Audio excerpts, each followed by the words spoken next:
One of the first things that we come across when we start even just talking about our relationship with the planet, nature, the environment, is that our language itself tends to put that in the background, to make that, the context and we're the text.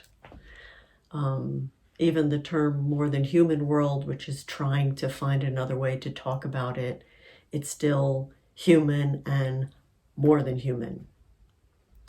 And one of the things that we could start to bring at least into the images that we engage with was some sort of representation of the presence of the earth. And we did that looking at the role of the earth goddess and intervening in the awakening of Buddha. We have this tradition from Thailand primarily and spreading throughout Southeast Asia of depicting the earth goddess actively intervening in order to clear the obstacles to Buddha's awakening, which tells us that it couldn't happen without her. And this very evocative story where the good acts of the Buddha have been deposited in the earth, life after life, in the form of moisture, water, referring back to the tradition of offering a libation when a good deed is done or when an important offering is made. And she remembers, the earth remembers. Everything that we do is recorded in her body. And she makes herself present at the moment when Buddha is being attacked by all these forces of distraction and, everything that is impeding us from reaching our moment of awakening. And she squeezes the water and it carries off the armies of Mara, all of the forces. And this was a way to visually and narratively offer a counter narrative or a counter version to this sense of the Buddha as a solitary hero and awakening as Buddha against this other masculine figure, Mara. Bring in a much more diverse and much more embodied and much more nuanced and real version of awakening as something that requires the participation of many, many beings. And we also have another tradition that we didn't look at previously, where the earth goddess is represented at the moment of Buddha's awakening, not referring back to this narrative tradition, which actually doesn't spread beyond Southeast Asia, and it seems to be something that was composed in Pali but came out of Thailand fairly late, not coming out of India but coming out of a Thai tradition. But we do have, just in that circle below where Buddha is seated, so just where the earth should be, there is this small medallion in which there's a very active figure. And there is a tradition where the earth goddess is imagined in different forms, some very calm, peaceful, stoic, stable, and others where she's really in motion, she's acting. And clearly the idea of the Buddha calling her as a witness and having her come and in some way help advance this moment or participate is being represented here by presenting her acting. So we see these moments, and I'm just wanting to offer them as a way to recognize that we need to engage in a process of revisibilizing or recovering the awareness of her presence in our lives and in key moments. And just to point out again, when the narrative itself is composed, she may seem a little bit marginalized or irrelevant, but we can acknowledge she's there. And in this particular presentation, which is quite early, we see the Buddha against his opponent, these two alpha males struggling for domination, Buddha in his Pacific way, Mara in his less Pacific way.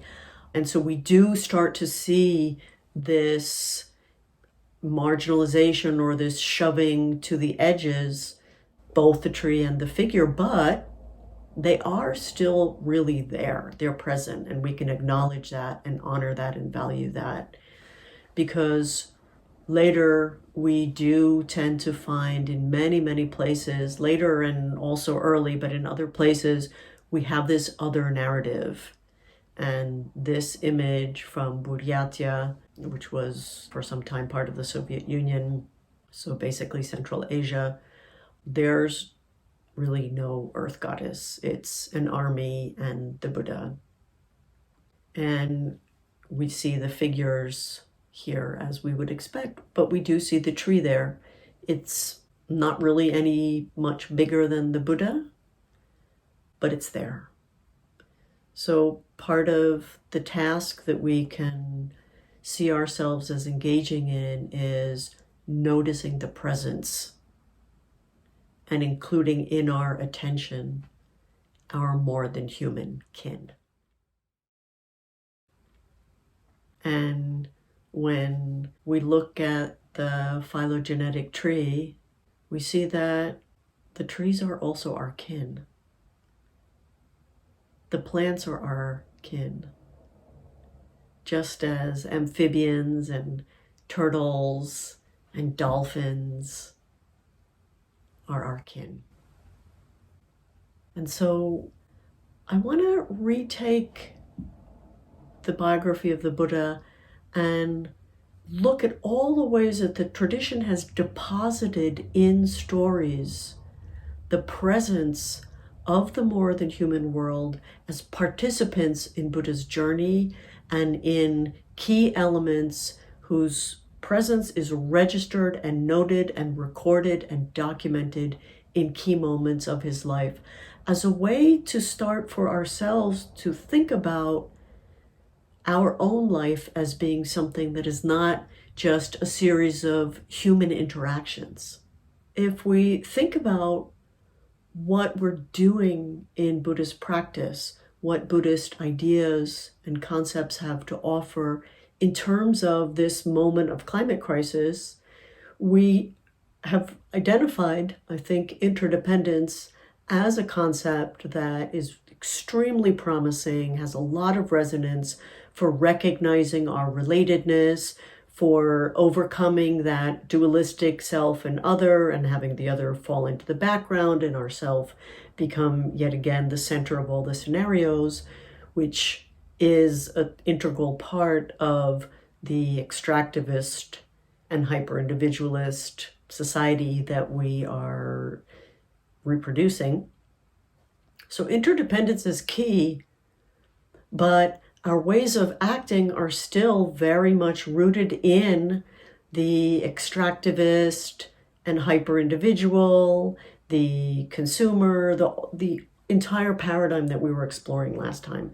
We are still very much socialized, normalized, naturalized to act in that way, and yet we have these glimpses of the alternative. And how do we get from interdependence as this beautiful and fascinating theory to be the principle that is guiding our actions, that is how we manifest our relatedness through activity in the world?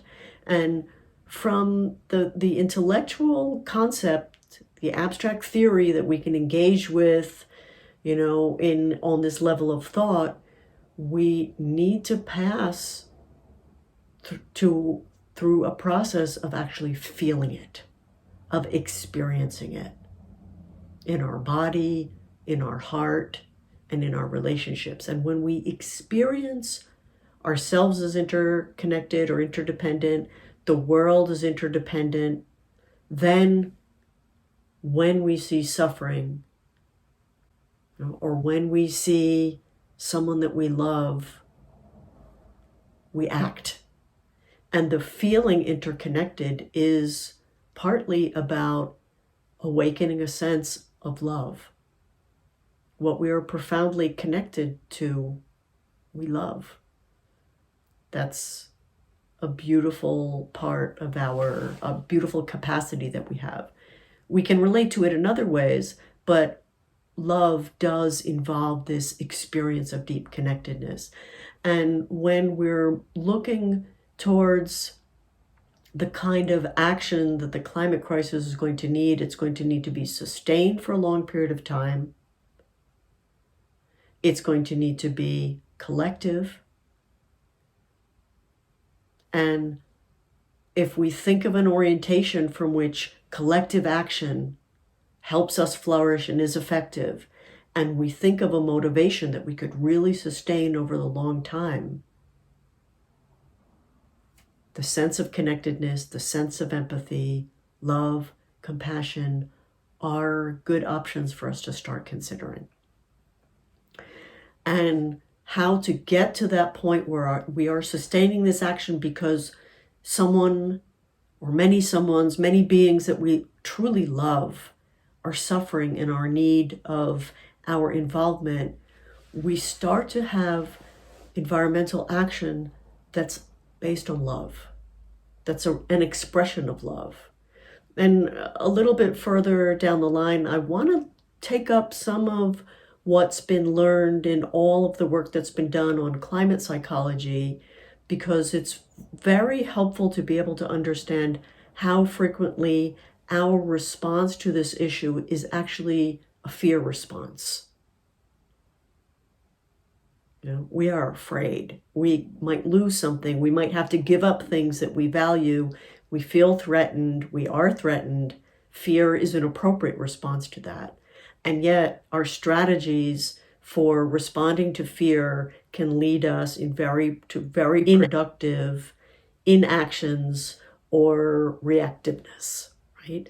And so thinking about alternatives down the line, will be helpful. But right here in this phase, what I'm kind of proposing and exploring myself is to pass through a process of inner reconstruction of recognizing and experiencing the recognition of the deep, deep kinship that is present, that is there, that we might see depicted in a graphic chart, but that we need to really start being able to experience internally. And one way to do that is to look at a life, starting with Buddha's life, because it's there as a resource, but then also moving towards looking at our own life as something that maybe we could start narrating for ourselves, not just through other human or human-centered relationships, but our relationships with other species. And so the series of images that I want to explore now are examples of ways that life is, carried out in relationship with trees and with animals and with all sorts of other species, with the earth. But we have evolved a society that does not note that as a significant relationship, that makes that relationship very much part of the background, or that mentally severs that relationship. We can never actually sever it, but denies that connectedness in order to treat the earth as an object that we can exploit and consume.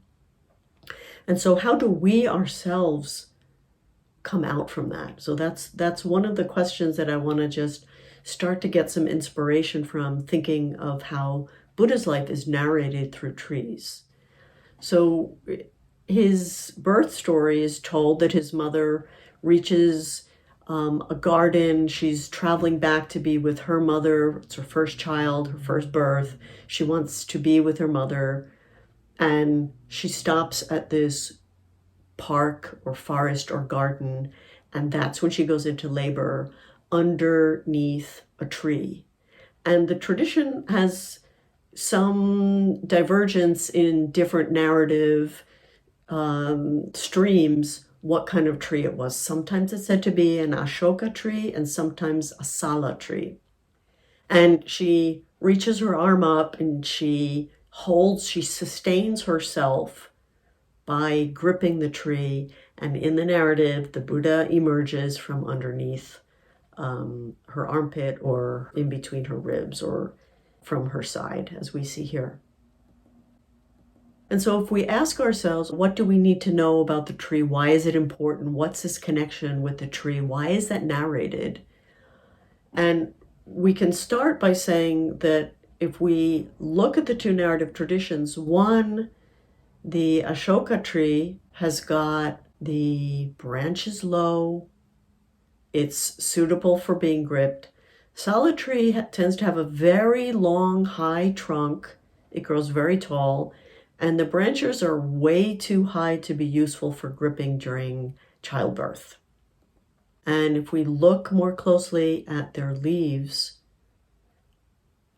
we see that they're quite different. Then when we look back at this work of art and look at how the tree is depicted, we can see that the artist also chose the Ashoka tree. He or she knew what it looked like, was faithful to the form of the leaves, was depicting a biologically correct tree. Here we see on the left, again, the Ashoka leaves. Between the two, there's really not any doubt that the artist is representing the Ashoka tree. And the tree comes into an unseasonable flowering when the Buddha is born, and these exquisite flowers are dropped on the ground, carpeting it in some narrative traditions. The story of having the Buddha's mother grip a tree is almost certainly connected to a Yakshini or a fertility goddess grasping the Ashoka tree, which is another reason for us to be inclined to recognize Ashoka tree. The idea of Buddha being born under a Sala tree is evocative because he also passes away under a Sala tree. It sort of bookmarks his life. It's got this narrative force, but visually that's not where the inclination is, at least in these images. And so we see this tradition that's represented visually where a young woman at the beginning of the growing season will grab onto the tree and touch the tree to fertilize it with her foot. And so we see that posture is very much being mirrored in the images from India, at least where this tradition was alive. So we have this sense that the awakening or the birth of the Buddha is a fertilizing of the whole world, perhaps, that the Buddha's presence is going to bring endless fruits to the world. We have all of this that's being narrated and told to us about the Buddha through this gripping of the tree at the beginning of his life. The next tree that appears as a major character in the Buddha's biography is a jambu tree. And this is not very frequently depicted in art, but the story is that the Buddha is sitting during a festival. He's very young. He sits and he enters into a state of meditative absorption. And he's sitting under that tree the whole day. And the tree, wanting to continue offering him shade that is a condition necessary for him to be able to safely continue his meditation, when the sun moves during this long period of meditation, the tree shifts so that the shade is continually being cast on where the Buddha is seated. So we have really an active character in this key moment of his biography early on. And this attentiveness to particular trees, it's not any tree that does this, it's a particular species of tree that's named, is echoed in the cosmology itself. And so here we have an image of the 4 continents of the world that comes from Indian cosmology that's frequently depicted in Buddhist cosmological representations. And in the description of that cosmology, each continent is characterized by a distinct tree. which is to say there's an awareness that there are different ecosystems in different places. And we want to take note of what is the dominant tree in our ecosystem. It's something that I like to do when I'm traveling around all the time. Okay, like I grew up in the Northeast in maple country. So I live now in oak country in Virginia, but when I'm moving around, whose country am I in? Who is the grandmother and the grandfather of the forests surrounding me? And we can see here that the jambu tree is the characteristic tree that marks our continent, whose name is Jambudvipa. So this close association between the naming of the continent and the characteristic tree of the ecosystem. And just so that we know who we're talking about, it can be hard to nail down with complete precision the scientific name or the particular species or subspecies that a Sanskrit term refers to, but this is one of the most likely candidates. And we see in art also when the Buddha is moving between realms. So this is an image of the moment when Buddha is descending from the heavenly realm where he has gone to teach his mother during a rainy retreat to repay her kindness for having given birth to him. He never saw his mother after the first 7 days of his life, so he travels up to the heavenly realm, and when he's ready to return, the devas, the gods, create a ladder so that he can walk back down. He's leapt up by himself, made his body very big and put a foot on the tip of mountains and climbed up magically, but he has a staircase, the stairway to heaven has been built, and what we see are heaven and earth being marked out by two different trees. And these trees are clearly different kinds, different species of tree. And we see the trees that are being depicted on the ground, on the earth. We see a variety of trees on the earth as well. Easily the most well-known tree in the Buddhist world is the tree under which he sat to be enlightened. The understanding is that this tree that is now there at the seat of enlightenment in Bodh Gaya was propagated from a propagation of a propagation of a propagation of the original tree. So when people make pilgrimage there, they're making pilgrimage in large part to that tree and to just the physical space. The stupa, the monumental structure that's behind it, and the stone throne and the enclosure are somewhat secondary. And here people go and they're making offerings to that tree. And it is a Bodhi tree, a ficus religiosa. And when we go back and we start looking at the depictions of the tree, we can take a look. We want to know our kin. Maybe we don't think of their most significant name to be that Latin term that some, was he Swedish man assigned to them, but we want to know them as individuals. We want to stop, having all the trees just be our background and differentiate them for ourselves. And we can see that in this picture as well. The tree is very small, the Buddha is very big, there's no earth goddess, but there is an attentiveness to depict correctly the kind of tree that's behind him. We move on to the final act of Buddha's life, said to have taken place under the sala tree, where he lies down to pass away. Sala trees grow extremely high. This one is 25 meters tall. There's another one that's 40 meters tall in India, still living. And we see that in Japan, even though a very different ecosystem, there is care being taken that the trees beneath which the Buddha has lied down to pass away are faithful to the form that they have. And even, this is a leaf of a sala tree, even the leaves are being depicted with care.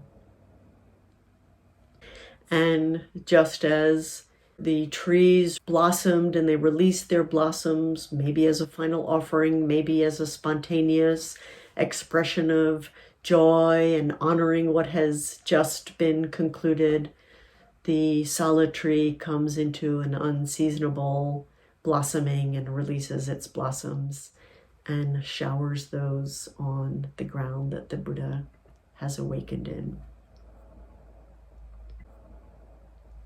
So when we tell ourselves the story of the Buddha's life in trees, does anything shift? What happens when we start narrating the key events of Buddha's life as not just being about, things that humans do and say to one another, but involving, potentially everything?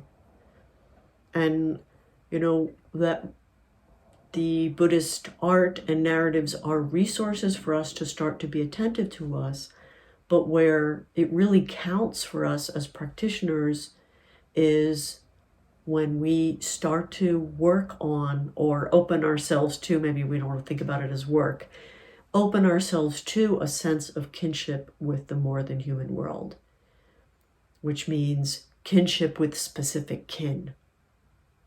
And there's a new genre of writing that's being developed and is very rich and really very nuanced and moving, which can be called Ecobiography, where people are writing their spiritual memoirs in terms of non-human species, non-human interactions, or bringing those elements as characters in their lives into focus. And we had in our community in Virginia, we invited a woman who's given workshops on ecobiography to walk us through the process and to orient us. Her name is K.N. Short, and she suggests some writing prompts which are designed to open ourselves to the presence of and explore our relatedness to different ecosystems, different non-human, even non-animal beings that were significant for us. So recover our relatedness, recover the presence and the meaning of other beings as a way to start experiencing that sense of kinship. And so we're really thinking about a process not of acquiring something we don't have, but of revaluing and revisibilizing something that's already there, but that has been cast into the shadows by this dominant paradigm that we've been working with, where it's the human stuff that counts, and recognizing that the shape of the earth right now, where we are reconfiguring, every habitat we can get our hands on into a human-focused and human-centered habitat. So literally, the ecological crises that we're living are the manifestation of pushing into the background things that have always been there. And so for us, the task is simply bringing it out of the shadows, engaging in a relationship with it, and reconnecting with the sense of intimacy, of closeness, and finally of love. And this process of recovering our experience of kinship is a way for us to start looking differently and positioning ourselves differently and being present differently for the crises that come into our awareness. And, it is a crisis. The earth is in crisis, but when we can see that we can experience this as our loved one is in crisis, our family member is in crisis, when that is how we experience it through love, we don't run and hide because it's too overwhelming. We don't turn the channel. We don't deny it. even if we don't know what to do, we gather around the vulnerable and hurt member of our kin group and either ask what we can do or find something to do if we have abilities, or just be there and support the other people who are doing things or finding things to do, or at a minimum, we're just there. We want to be there so that person who's ailing and in crisis knows that we are there as a contribution. And so this brief exploration of Buddha as someone who lived his life through trees, who lived his life with the earth, not just on the earth, can be a new maybe model to inspire us to see how we are doing the same as a step in our process of making our spirituality an ecological spirituality and our ecology a spiritual ecology. And I want to just kind of come back to this idea of how we are imagining or mentally representing the presence of the earth or of the ecosystems or of the more than human world that we are part of, that is who we are in a larger sense. Do we need to anthropomorphize it? Humans like to anthropomorphize things that they see themselves in relationship, or we see ourselves in relationship with, because we are confident in human communication. When we're communicating with beings who are non-human, we don't feel as confident, we don't feel as secure, we don't know how to confirm that we're understanding correctly. And so there's a certain kind of anxiety that this might provoke. And so part of our process is to open ourselves up to think about how we can communicate in a way that doesn't need to be human, doesn't need to be through human language. How could we allow ourselves to receive messages that we need to work with to understand? How could we live a relationship that's an interspecies relationship, because we are living those relationships all the time. And so just kind of want to leave this invitation to think and especially feel in different terms. And, if it inspires or interests you, to seek out some prompts for doing some ecobiographical writing. And in that way, start to bring our kinship back into our household. Thanks.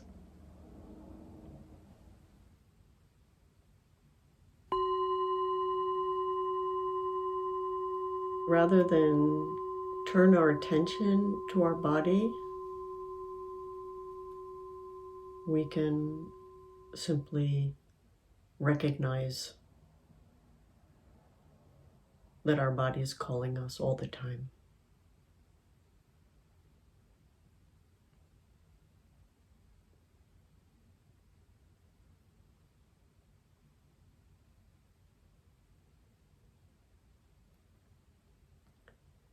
And through our body, we can continually recognize that the earth is calling us towards herself all the time.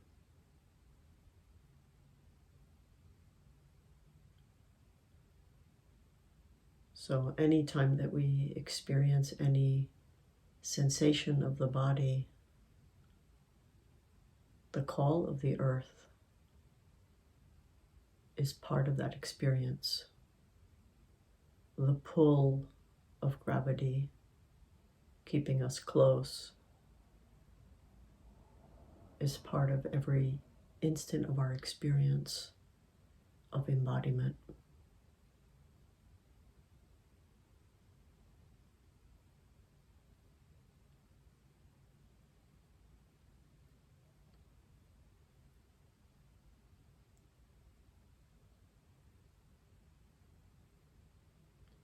And so when we experience ourselves, and especially when we experience our embodiment, which is integral to who we are experiencing that relationship to the entire planet and to the earth that is constantly wanting to keep us close.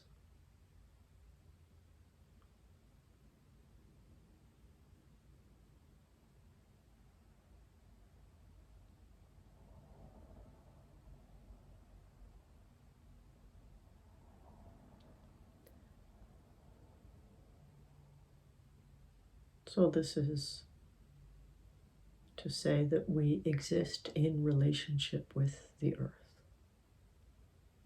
always.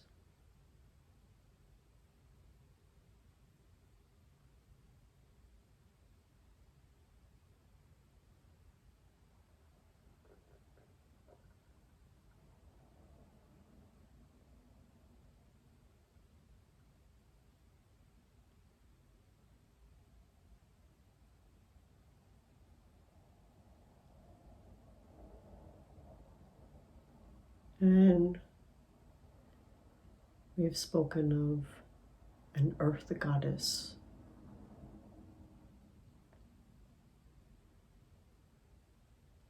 which we can see represented in a sort of human form.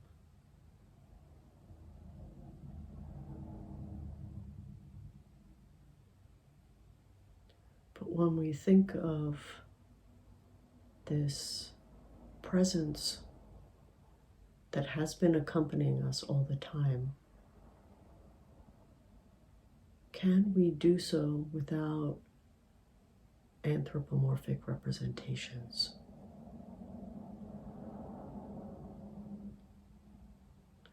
How do we feel this presence that we exist in relationship with?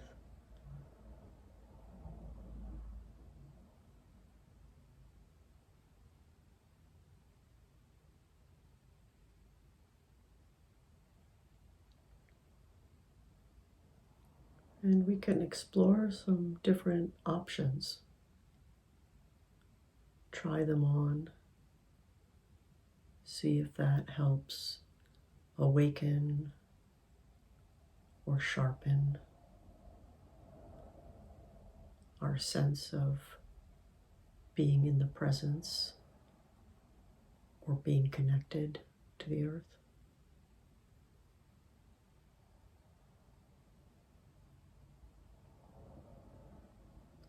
So how does it feel to think of the earth as an intelligence that permeates everything?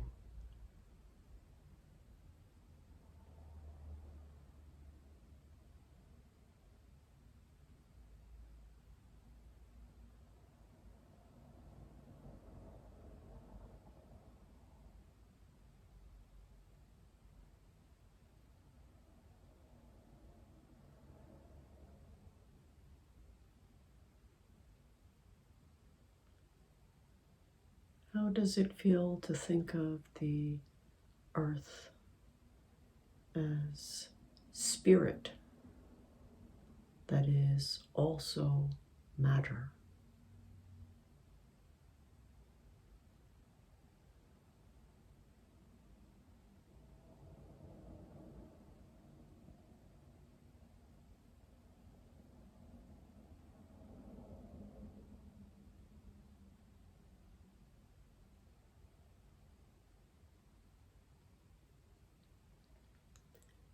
How does it feel to think about the earth as energy?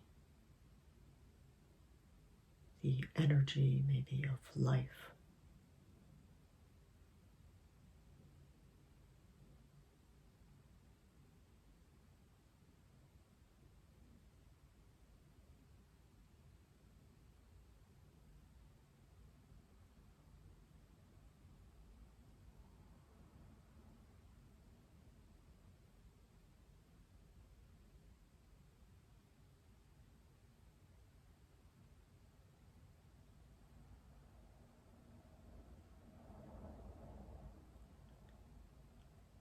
How does it feel to think of the earth or feel the earth as the dance between all the elements?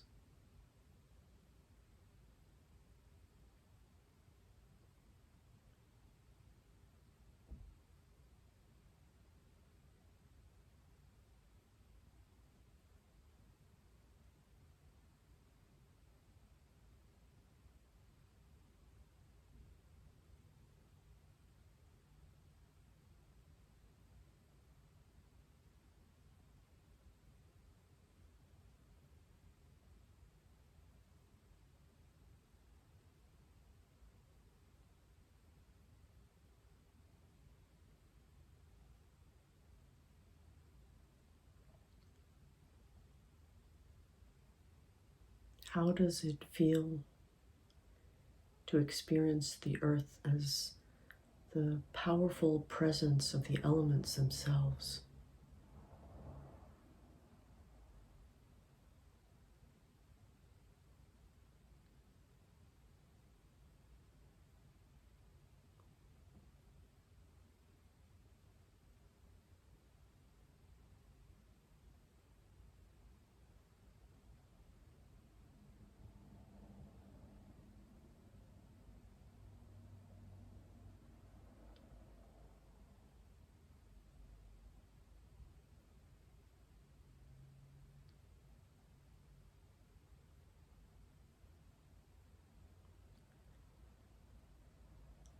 How does it feel to experience the earth as that mysterious and unnameable something that makes us move and feel and live?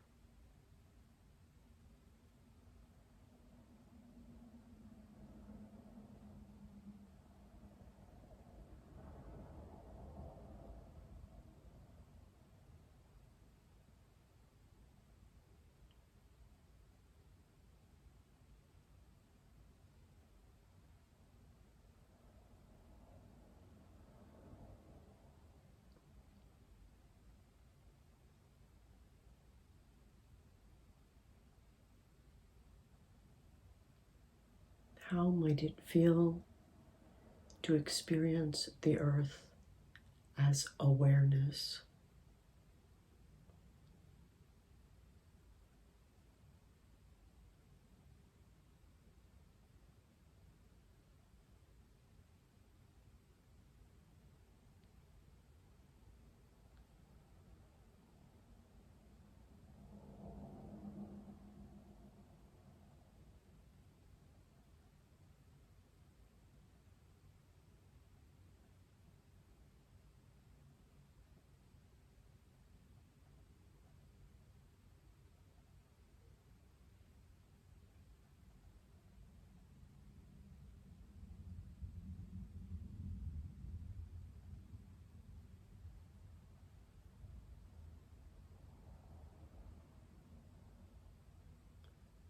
Let's just take a moment to explore whatever comes up for us as meaningful or true as we open ourselves to comprehend what the earth is.